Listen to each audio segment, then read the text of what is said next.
Okay, so this portion of your evening is brought to you by AARP. All right, now listen, I might be a little bit off tonight, okay, a couple of reasons. One is it's past my bedtime. And the other is my wife had knee replacement surgery about a week ago. All right, so she's been in a lot of pain. She's having trouble sleeping. So it's been like having a newborn in the house. If the newborn dropped the F-bomb every 3 seconds. You know, we've been married 46 years. All right? We know each other since 2nd grade. And if you ask her, she'll tell you that at 46 years, that's 3 of the best years of her life. That's not all together, you know, like little pieces, you know, a little piece here, a little piece there, you know, that kind of thing. So a couple of years ago, she had cataracts, so we got her new lenses, you know, for her eyes. And then last year, she had a problem with her heart. She wound up with a new valve. Now she's got a new knee. So I told her basically what we're doing is piece by piece, we're creating a trophy wife for me. I told her if we, you know, she really didn't like that. By the way, she's not all that thrilled. I'm going to get away with a lot of this stuff tonight for 2 reasons. One is she's not here. And the other reason is that HIPAA doesn't apply, so I can talk about this stuff. Yeah, so she's not that crazy about that stuff at all. I told her if we add up now the average age of the parts of her body, she's only like 51. You know, we can keep going. Several years ago, she had a stroke. Okay, and but you know she's fine. If you met her now, you wouldn't know. She worked so hard. At the beginning, it was really hard. She worked so hard. She worked with the speech therapist and the occupational therapist and the physical therapist. She worked so hard. And I met with each one of the therapists, and I told them the same thing. I had a crush on this woman in 2nd grade. She's been the love of my life. I want you to do everything you can, but she's a lot smarter than me. She finished 75 places ahead of me in high school in class rank. She's been kicking my ass for decades. So do not bring her back to 100%.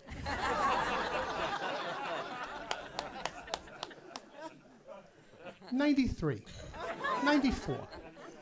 You got to give me a chance. You know, we're heading into our golden years, and, you know, you got to give me a fighting chance. So she didn't like that one either.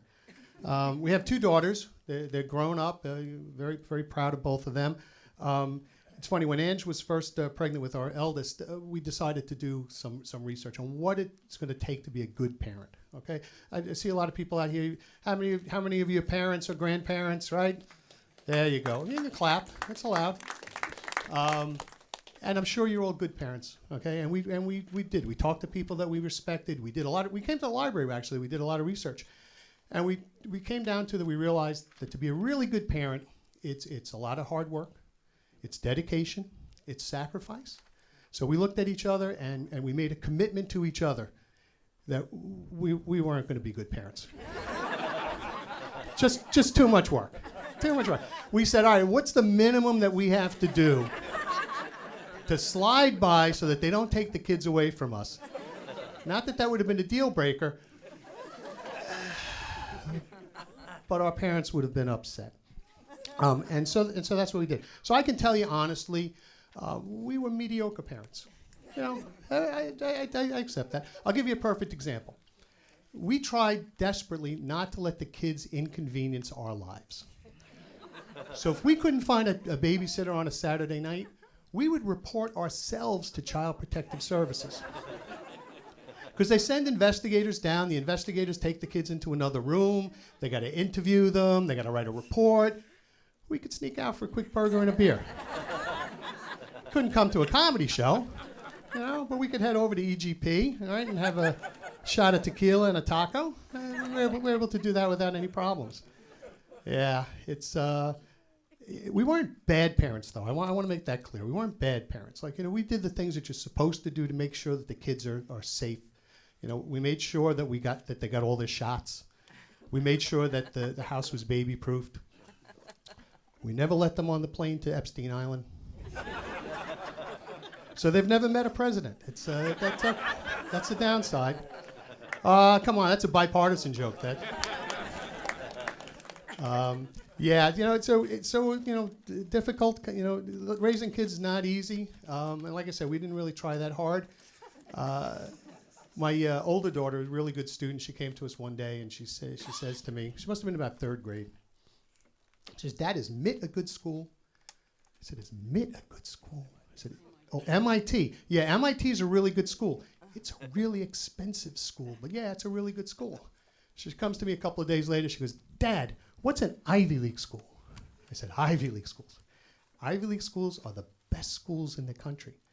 And fun fact, the Native American word for Ivy League is SUNY."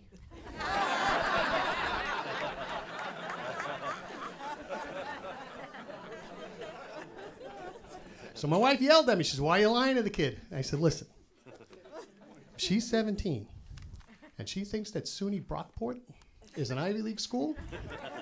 We're going to be able to spend a lot of that college money that we were saving." My younger child is my challenging child. She's been my challenging child her whole life. She's the kind of kid that when she was young, you'd point to like this chair and you'd say, "Hey, what color is that?" And she'd go, "Not blue. Could be yellow. Could be red. How much is 2 plus 2? Not 4. Could be 5. Could be 3. When she was 14, she discovered really hard rock music. That really screaming. That "I want to kill your dog" music. And to kind of take the steam out of the pot, I would take her and her friends to local shows to watch local bands play. And one year she was 14. One weekend she went over right here to the JCC here in Oceanside. She saw a group of kids that had just graduated from Oceanside High School play. And later she came to me a couple weeks later. She said, "Dad, that band is playing this Sunday. Can you take me to the, can I go?" And I said, "Well, where is it?" And I said, "I can't take you. I got a wedding to go to." I said, "Where is this?" She says, "Well, I want to go by myself." I said, "Well, where is it?" She says, "Well, it's in a bar in Uniondale."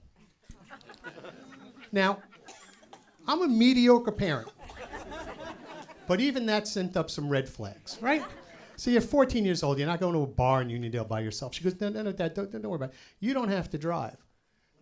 Because she thought my objection was based on inconvenience of having to travel and transport her.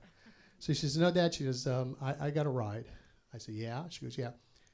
I can go with the band in the van to the bar."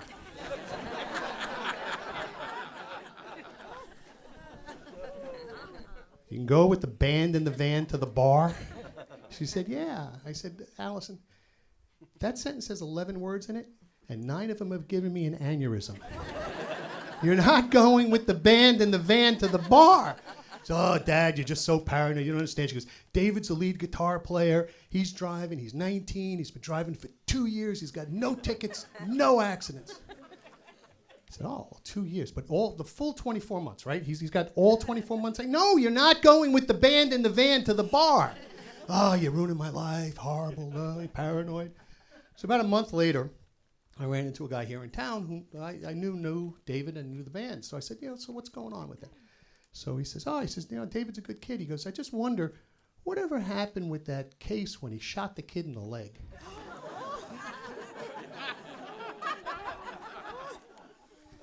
So that evening, I get my little 14-year-old sitting there at dinner. And I say, "So, this band." "Yeah, Dad, you made me miss the show. It was so good. You're so paranoid." I say, "Yeah, this kid David's a good kid." "Yeah, good kid. No tickets?" "No, no tickets." "No accidents?" "No, no accidents." "What about felony charges?" "You heard about that?" So she knew exactly what was going on. Just didn't want to tell me. All right. So, my wife and I have been traveling a lot. Anybody here travel recently? Where'd you go? Naples, really. That's wonderful. So let me ask you this. Are you one of those people that before you go on the trip, do you make a packing list? No. No? Yes? No? Okay. How many people make packing lists? There you go. So I'm a big packing list guy. But here's the deal. I make 2 lists. So I make a packing list, and then no matter where we go, I make a list of the people for whom I will interrupt my vacation and come home for their funeral.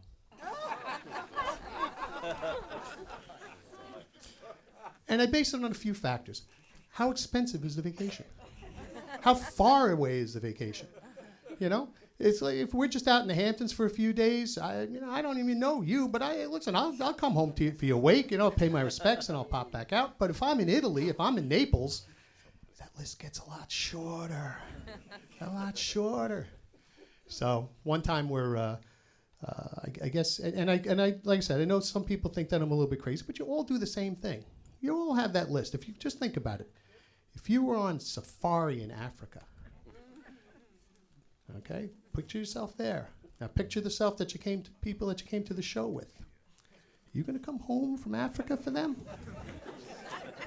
No, you are not. No, you are not. So my wife and I recently went on a cruise up to Alaska. So I sat there, made my packing list, then I make my list of returns. I made my list of returns, and I turned to my wife and I said, "Listen, I got some bad news." She said, "What's the bad news?" I go, "This is an expensive trip, and we're going to be pretty far. Your mom didn't make the cut."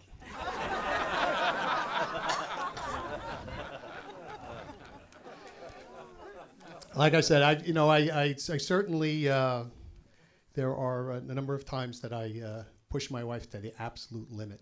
And that's why, when you get to be my age, you do start to make, you start thinking about, the end kind of game.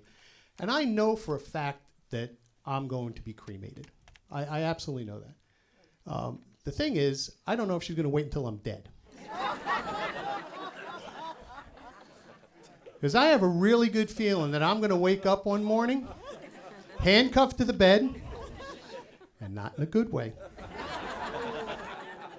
but in a sweet Jesus, this bed's on fire way. And I won't blame her, and none of you can tell her anything I said here tonight. Thank you, ladies and gentlemen. Thank you for coming out. Thank you for supporting the Friends. We really appreciate it. We appreciate all of your support.